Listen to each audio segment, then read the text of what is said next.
Bible ప్రకారంగా Bible ఇచ్చిన definition ఏంటంటే, ఒకని చావు ఎలా వస్తుంది కంపల్సరీగా. చావు అనేది ఎలా వస్తుంది. చచ్చిపోయినాడు నీతిమంతుడా అనీతిమంతుడా నువ్వు డిక్లేర్ చేయకు. అది బ్రతికొండాలా చచ్చిపోవాలనేది నువ్వు డిక్లేర్ చేయడానికి వీలు లేదు. యెరూషలేములో ప్రయాణిస్తున్నప్పుడు యేసు ప్రభు గారికి ఒక సంఘటన కలుగుతుంటది.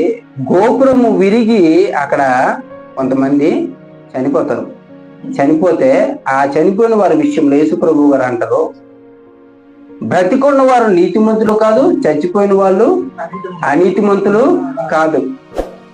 అలాగని బ్రతికున్న వారు అనీతిమంతులు కాదు, చచ్చిపోయిన వారు నీతిమంతులు కాదు.